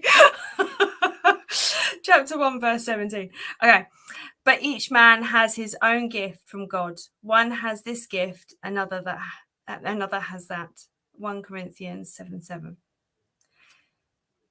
This is where every one of us, every couple or preordained union is set apart from everyone else throughout the rest of the world, excluding the one. It is because of this unprecedented uniqueness forming the two of you that perplexes others who may attempt to create a facsimile of what the two of you have together. But they can't. The perfect love is an unblemished and non-conforming type of love that is distinguishable only to the two people under this love. And when you really think about it, who has the power to improve a love that the Creator created perfectly? That's what also makes the two of you, what the two of you have so obfuscating.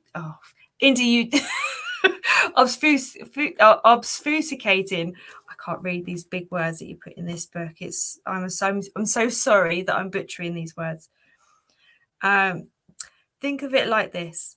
That love connection, that perfect love, is amalgamated the two of you together into one beautiful being, is unlike anyone else or any other couple in the universe. It's as indigenous to your spiritual makeup as is your individual DNA. That's what makes it so incredibly special when you finally connect with the one. It's not simply attempting to describe your impossible like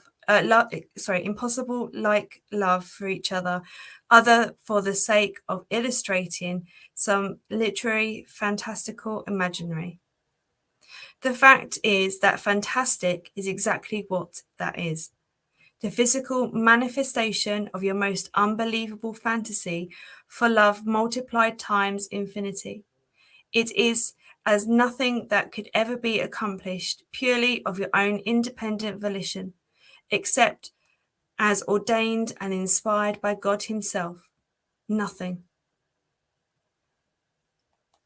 Now I am precious to my husband. I am like a wall of solid gold with silver towers against the advances of others. In his love I have found contentment and peace. I also have a vineyard, and it's mine, but I have given it to you. I am now your vineyard, my darling. I am yours. Song of Solomon 8:10-12. Your individual love requirements are as personal as profound, and as intimate as those untold scents that for some reason quietly stimulate those special endorphins that ignite the senses and ferment a seemingly unearthly yearning. It's like those special subtle touches in just the right place at just the right time by just the right person. You see, each of us has unique and very individualized love requirements. These are those things that some of us are familiar with, but many of which we are still learning we cannot achieve except within the perfect love. In that these are unique qualities or needs he has placed inside each one of us. God is quite aware of the needs that we require to be finally made whole. This is one of the primary purposes of the one, whether referring to the husband or the wife. As the scripture suggests, when you connect to the one within a perfect love, her vineyard becomes almost instinctively your vineyard. Your life becomes her life. In one of those awesome reflective moments a woman once shared with her husband, "It absolutely amazes me that you love me the way that you do." Just to hear those words so sweetly and sincerely spoken warmed everything in him, because he recognized that in that very special moment, she got it. She understood the unprecedented vastness, the breadth and depth of not merely the insatiable love he had for her, but also the awesome love and power of God. He appreciated what life had become through her. He adored every crack and crevice of this amazing woman who just happened to be his wonderful and perfect wife. Others may hear the way that you describe your wife within the perfect love and feel that perhaps it's too much. One may think she may be a lot, but perfect, seriously. But his wife was unlike any other woman. In his eyes, she was an absolutely remarkable woman with seemingly infinite talents and a practically burdensome number of incredible ideas. To him, his wife possessed unquestionable, riveting, and breathtaking beauty.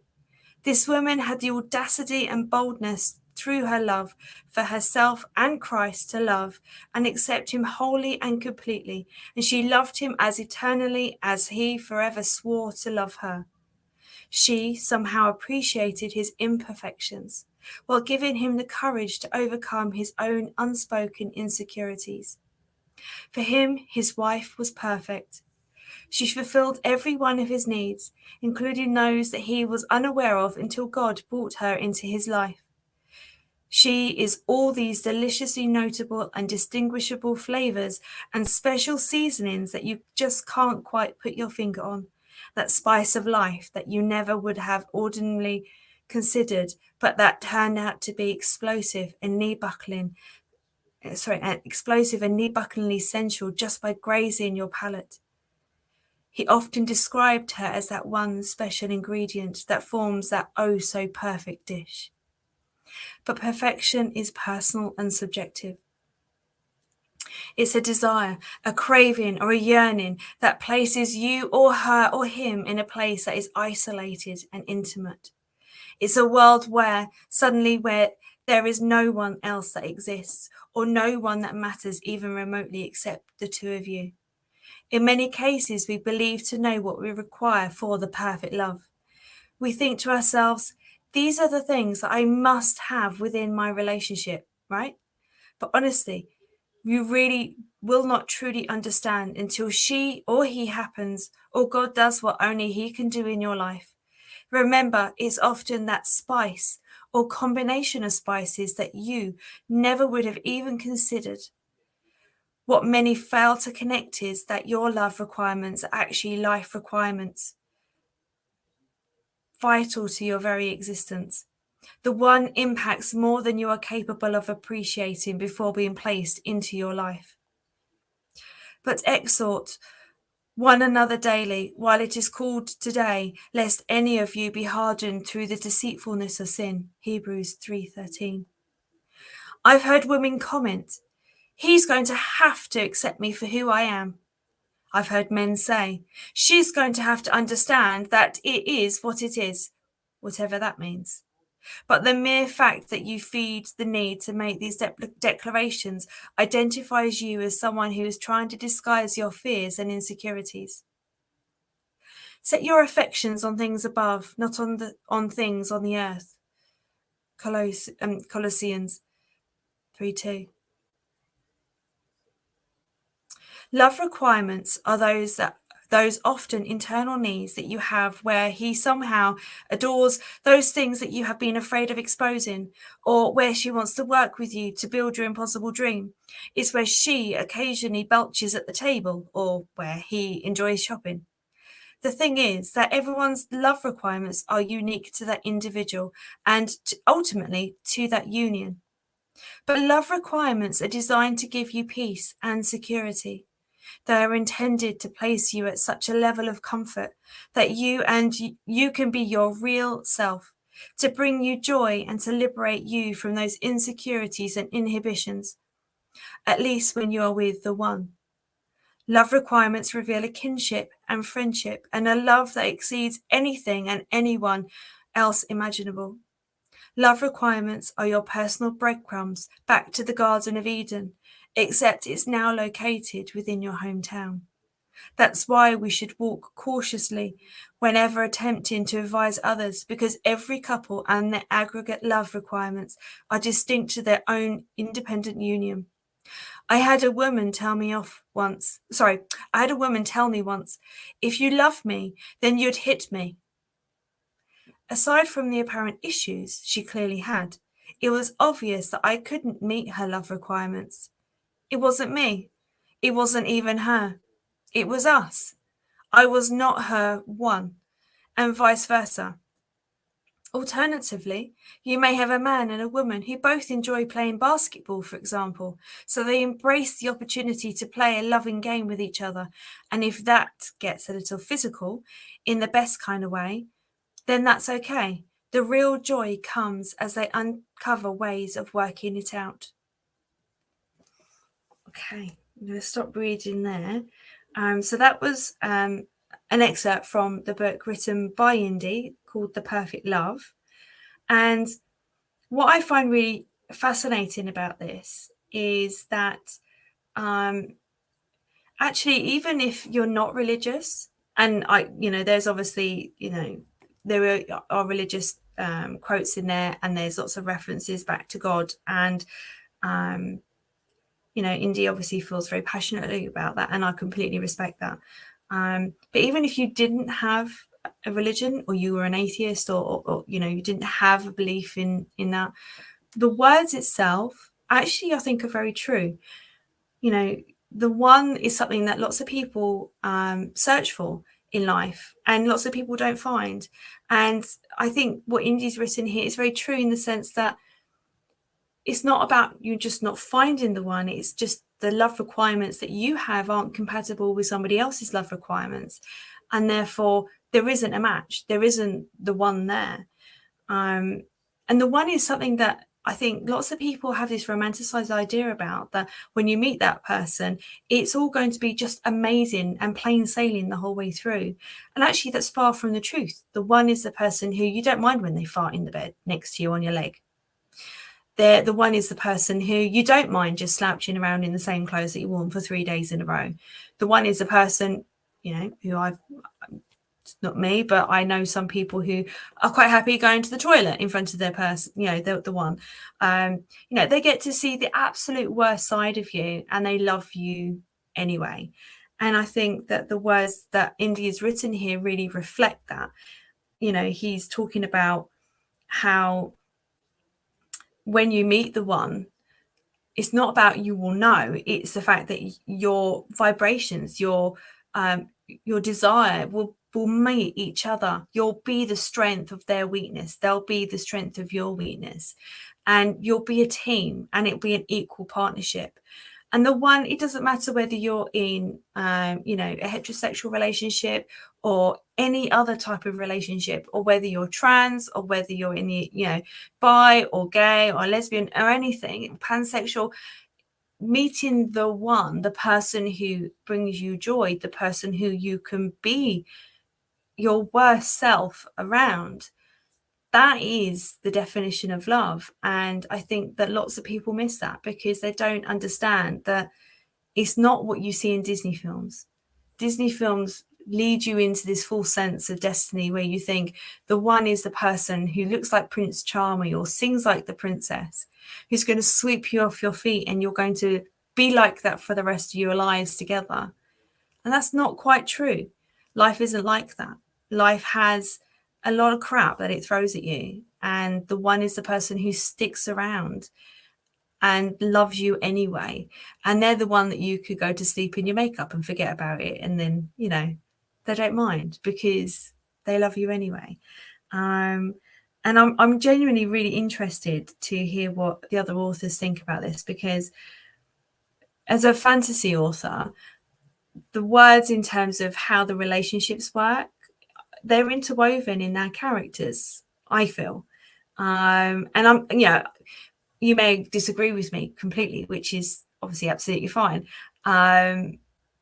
But it would be very interesting to hear what you think in terms of what he's written and, your thoughts on how he's explained the one. So I'm just going to make sure that you guys aren't muted. Hang on a second. If you unmute yourselves. There we go. Oh, perfect. So what did you think? Great, yeah, great read. Yes, she is. Yep. Thanks, Cindy. You made me blush now. Thank you. I also think your post-reading explanation of what you just read was dead on, was totally spot on. I think that I have a friend whose dad says that love is not minding another person's bullshit that annoys everybody else. That doesn't bother you. Yeah, right. That's love, and that's kind of what you said in more pretty terms. I was trying not to swear. I think it's like unique to everyone, isn't it? And I think he's actually spot on in the sense that everyone's own idea of what will make them happy is unique to them. And football is not my cup of tea, but then there are other people who absolutely love football, or soccer, or basketball, as Indy's written in there. And it's finding someone who also, like you said, you don't mind their bullshit. You don't have an issue waking up to someone who's irritated the hell out of you for an entire week, and you're still happy to just be with them. And I think that's so nice. And it is. I think we try and weave that into our characters as well when we're trying to help them find love. And it's trying to find the person who will meet that of them and meet their requirements. So we always like playing matchmaker with our characters a little bit, which is interesting. Definitely. Yeah, I thought it was really beautiful. And very nicely said. I always found it, honestly, for me, romance is probably the hardest thing to write.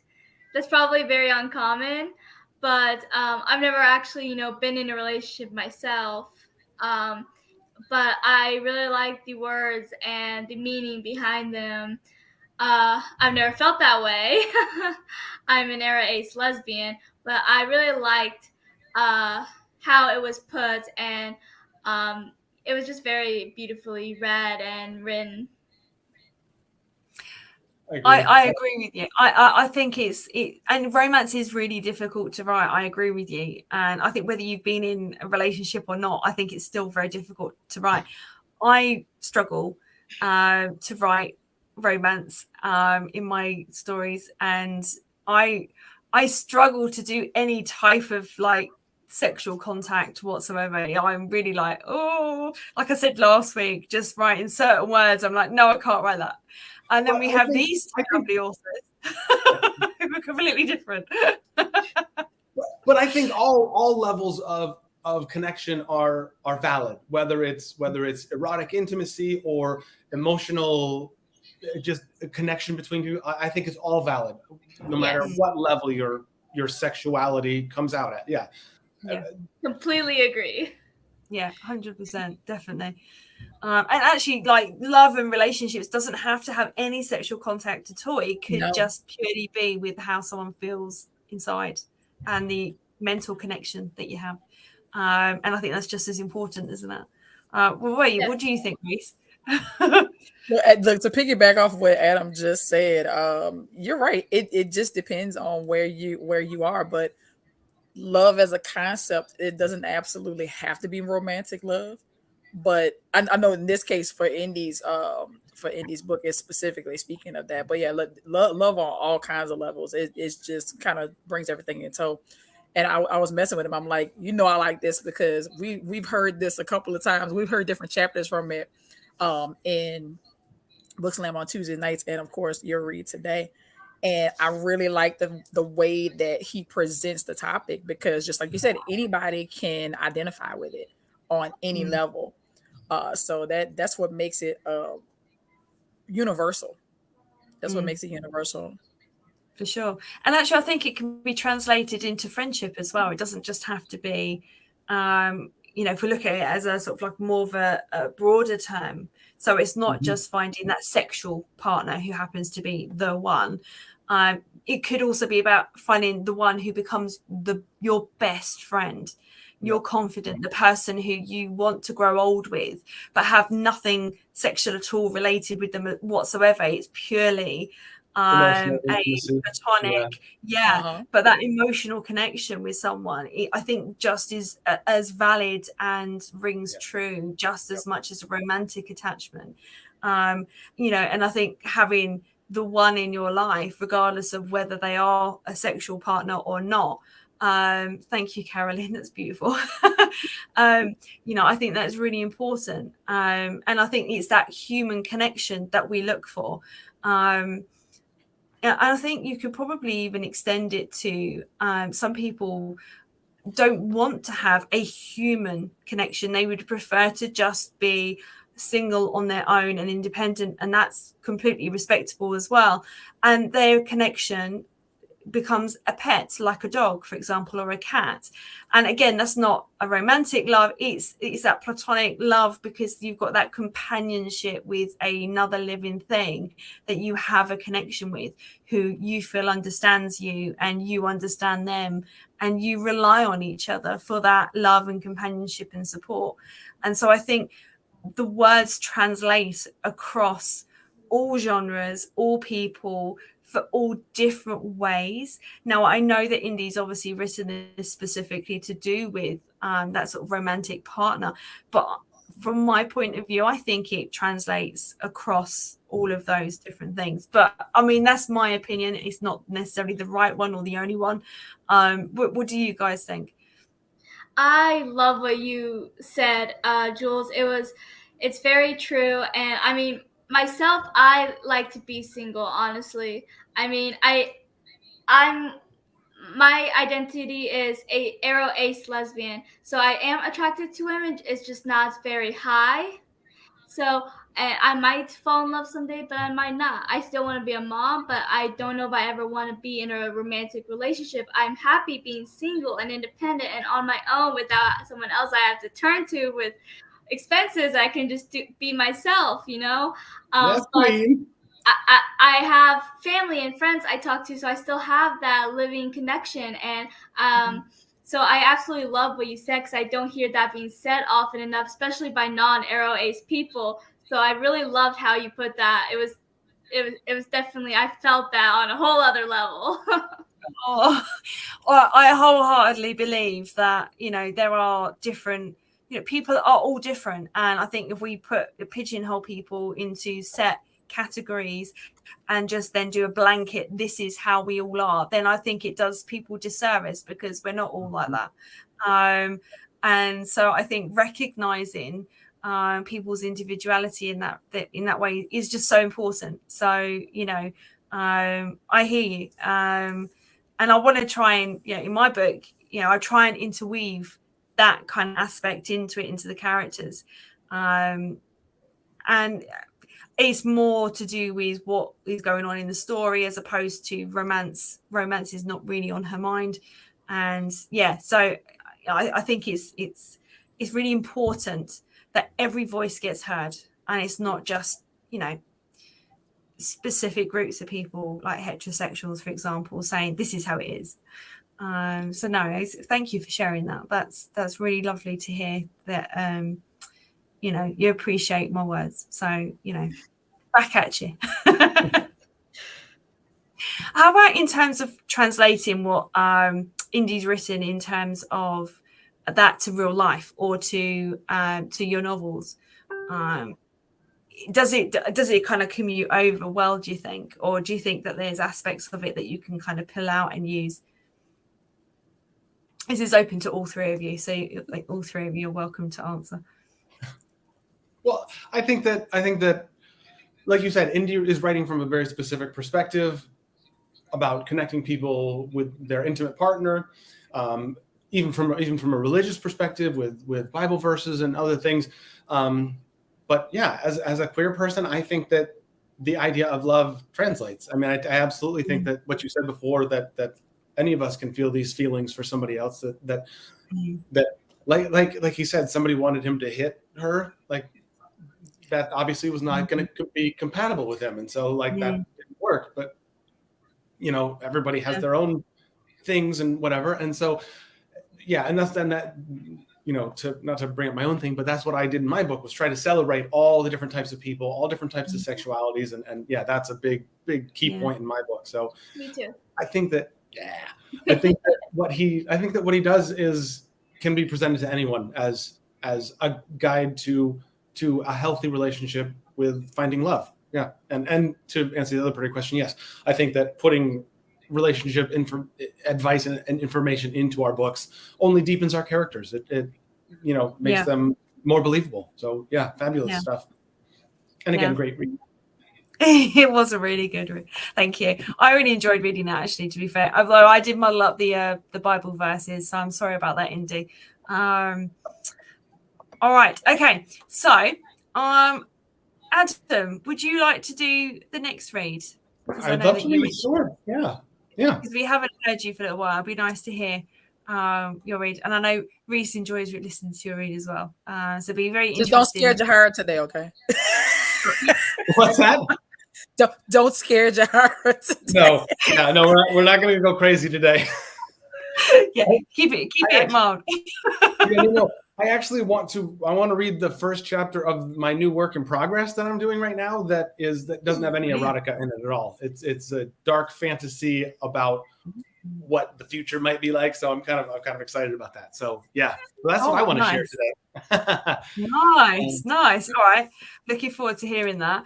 Have you got a title for the book, or are you still working on it?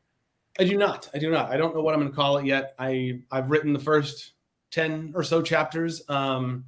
And I'm really focused. So I do have a book. I've written a book called The Starting End, and I'm in the process of finishing my final out loud read through of my own work in preparation for the audiobook recording and to release it with Jules's book company, Danu Books, out of London. So I'm really excited that it's going to be published soon. And I'm hoping to have the out loud read through finished by Halloween, so I can submit the manuscript in total on Halloween day. That's my goal.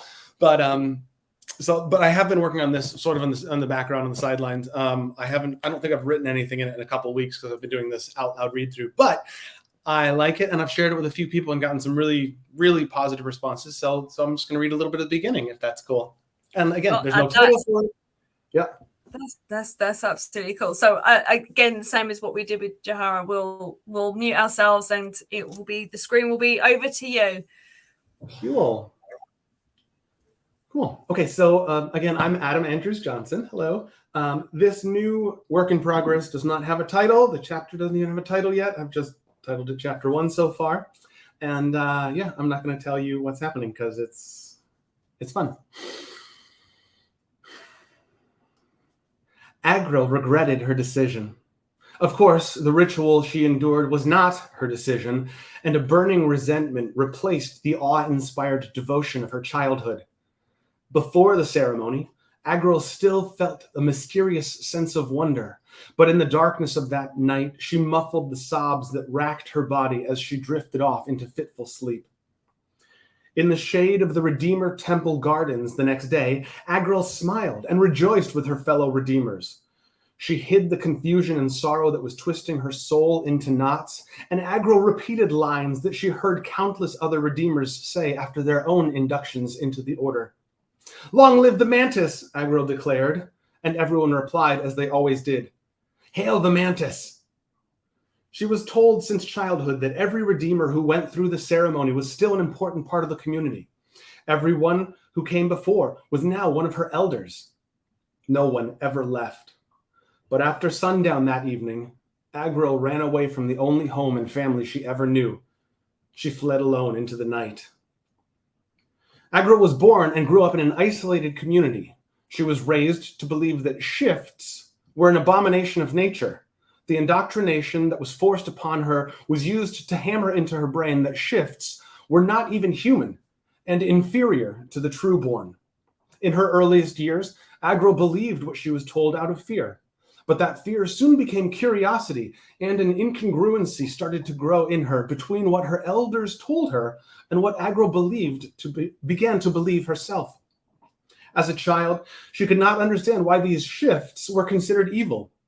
Their descriptions made them sound like magical beings. It was unclear to her where they came from, and she was not privy to the arcane wisdom of her Redeemer elders. When young Agro asked questions, she was more often than not met with disdain before being dismissed. She learned to keep her curious nature to herself. Agro also did not know how Redeemers gained their enhancements, but on her 18th birthday, she was inducted into the order. Surrounded by her elders, those who were her role models and teachers and guides, the ritual began. It came with a shocking revelation. The source of Shift's power, proclaimed the ceremony master, is the mantis gland. This genetic corruption of our pure humankind must be ripped out at the root. It cannot be allowed to remain. The sin of being born a Shift must be cleansed, and it is by the removal of the Shift's mantis gland that they are purified. It is through the consumption of mantis gland that we are elevated. The man was dressed in a robe of crimson, and his garment was decorated with trim at the hems in bright red. He wore a sash of burgundy around his waist and a matching scarf draped over his shoulders. Atop his head sat a skull cap that was patterned with vivid roses. Over one shoulder was slung a long reflective chain, and beneath the opposite arm was a knife. Its handle was the color of Pinot Noir, so dark that it was almost black, and the weapon was sheathed in red leather set with gemstones of sparkling blood. He raised his arms, but to Agro's horror, her young cousin was then dragged out into the chamber. The boy was bound and bruised and bloody. Tears were streaming down his cheeks. He was gagged, and his hands were tied behind his back. "What?" Agro began, but her mother was standing behind her and grabbed her by the back of the arm. She gripped it tight, and her fingernails dug into her daughter's skin. Agro held her tongue. The red priest pointed an accusatory finger at the trembling boy. "This monstrosity," he spat, and his voice took on a wrathful tone, "tried to infiltrate our community. He tried to spoil our sanctuary. You filth," he raged. "Show us what evil you can do." Agril turned her head and shot her mother a scowl, but the woman did not release her arm. Her mother's gaze was fixed on their leader. "Do it, slime," the priest demanded of the child. The boy choked a sob, and in a blink of an eye, he disappeared from where he knelt and reappeared instantly to one side of where he just was. He was still bound. Agril was startled. "You see?" And fury flashed across the red priest's face as spittle foamed at the corners of his mouth. "Children are not meant to be cursed with such power." He grabbed a fistful of the boy's hair, and the child let out a muffled cry through the gag. The man drew his dagger from its red scabbard, and when he spoke again, his voice shifted to took on a deep monotone. "It is by the removal of shifts from society," the man droned, "that we procure the future of the true-born. It is upon our shoulders that the responsibility rests. The cleansing of this accursed race of subhumans falls to us. We are the eradicators, the purifiers, the sanctified." He brought the knife to the child's throat. "We are not chosen. We are predestined. We will be the ones to wash away the poison of their infestation." "Please," whispered Agril in a quavering voice.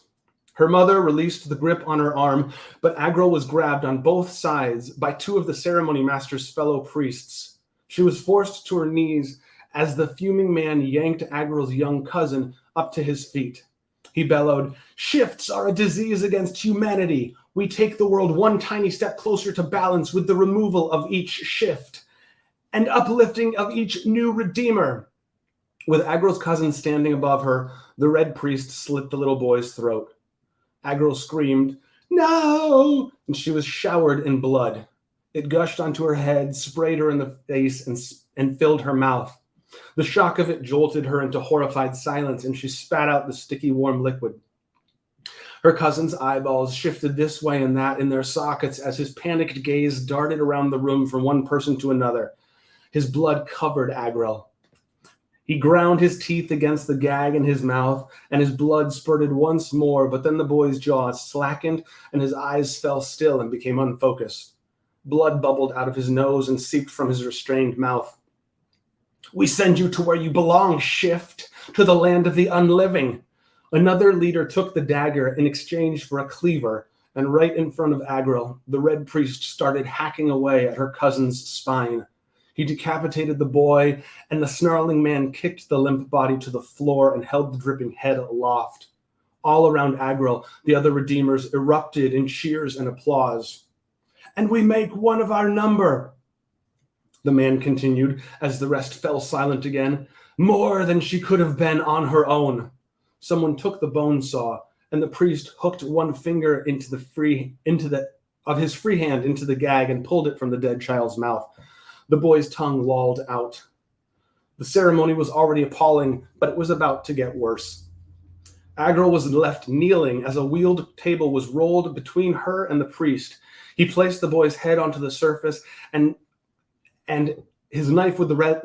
Maybe I'll stop. I've been going. This is about to get really gross. Maybe I'll stop. I don't know how long I was reading. I'm sorry, I lost track. And yeah. So, thank you.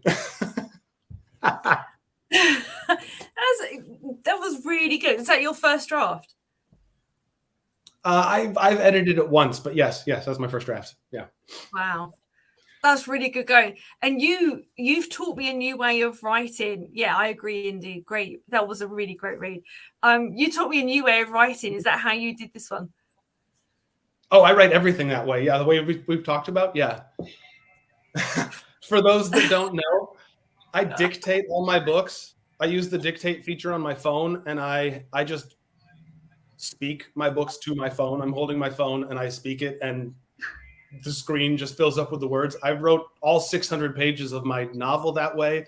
I've written multiple short stories that way. My upcoming other books were all written by speaking. Yeah, I don't actually type or write out very much. I actually dictate almost all of it. Yeah. Yes, and yes, that's what I did.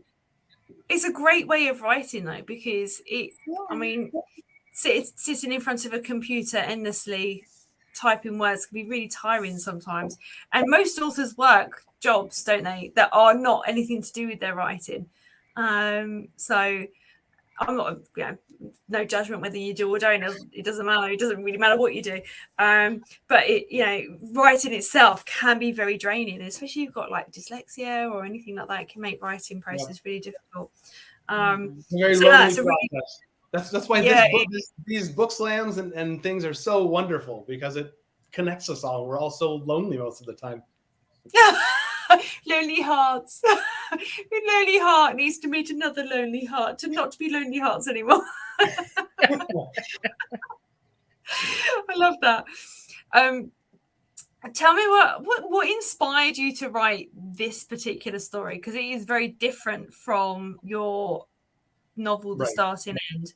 Like completely different. That one is more like a stream of consciousness with the world existing, which is more like a character in the book rather than the person who you're actually following. But this one's completely different. So what made you choose to write something this different? I think it just took time to get to this point. It was very natural for me to write the starting end the way I did. Really detailed, really focused on my main character's emotions and feelings and experiences in, like you said, this world that is almost its own character. And then I went on to write a few other books that I'm excited about. I've got like a vampire thing that I wrote, which is kind of exciting, and I've got a ancient goddess story that I've also written, which is fun. But I think that helped me sort of hash out an idea that I've had for a long time. I had to deal with other books first. I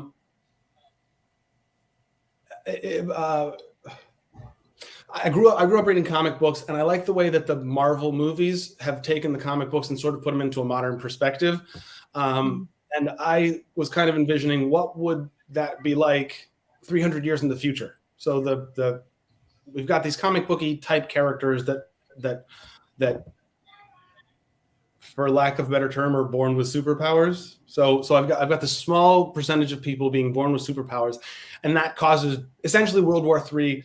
The world falls apart, society collapses, and now we move 300 years into the future, and what's happening 300 years after society has fallen apart, after all this. And that's what the story is. And yeah, it's not about a world, it's about the people trying to survive in this post-apocalyptic thing where some people have superpowers, and humans have learned scientific means to steal superpowers from people. And therefore, if you have superpowers and you use them, you might put a target on your back. So nobody wants to be anything. Yeah. So that's what I did. And that was what inspired me. So is it like a mix of fantasy and dystopian? It's definitely dystopian first and foremost. And fantasy would be the secondary genre. Yeah. Nice. Yeah, it was a good read. I enjoyed what I heard. Thank you. I was waiting for the last part of that. It starts out in a cult, and this girl Agro is going to escape the cult, and that's what's an exciting starting point for me. I like the descriptiveness of the violence. I'm a huge horror person, so I love the violence and the gore. So I was definitely intrigued by that. Me too, because every time you read from any of your work, Adam, you always stop when it gets to a really juicy bit. You know, we just leave every time you read to us, you always stop just before it gets really juicy, and it's just like, oh, what happens? I was starting to fumble over my words. I knew he's about to do something with the kid's head, and my brain was already like, I was not paying attention to my reading, so I was distracting myself. Yeah, it does get terrible in a second. You asked something before, Jules, about how you write battle scenes or whatever, and to reference what Jahara was just saying about horror movies. I think a lot of my battle scenes picture sequences that I've seen in horror movies that then I write the way that I saw it in the movie. You know what I mean? Yeah. I love that, because it means that you're, as the reader, you're almost like in the book like a movie, rather than you're watching it in your head, rather than you're just a passive observer. You become part of the action, which is really cool. Or like the cameraman or woman, if you want to be, the camera person, you end up doing that and sort of like following it around and sort of being part of it, which is really cool. I really enjoyed it. What did you think, Reese? I still have this weird tingling sensation in the back of my head from when he started talking about them taking the kid's spine out. I'm like, oh, what is going on? Sorry.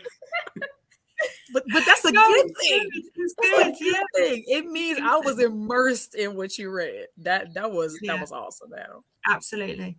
And also, I think the more you write, the better you become as a writer anyway. You know, because you learn from your mistakes, your editing becomes better, you learn new words that you haven't used before.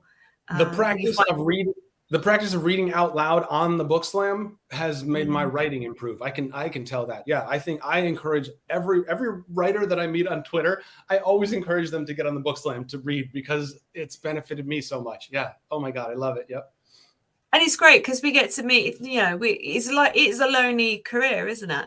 And so when you're isolated doing your writing, it can be very, lonely and very difficult to bounce ideas or talk to other people and have colleagues in a way, but not colleagues in the work sense, but just people who are like-minded, who understand that creativity, who understand that, like Reese, you say you're in mid-conversation, you're like, oh, I need to write this down quick. Yes. I'm notorious for doing that to people. You couldn't do that in like any other sort of career, I suppose. So to have something like this, really, it draws people together, and it means that you have this network of people who you can go to for support, which I love. So yeah, I love it. I love this. I love doing this every week. It's fun. So Jahara, would you ever come back to us? I would love to. This has been so much fun. We'd love to have you back again.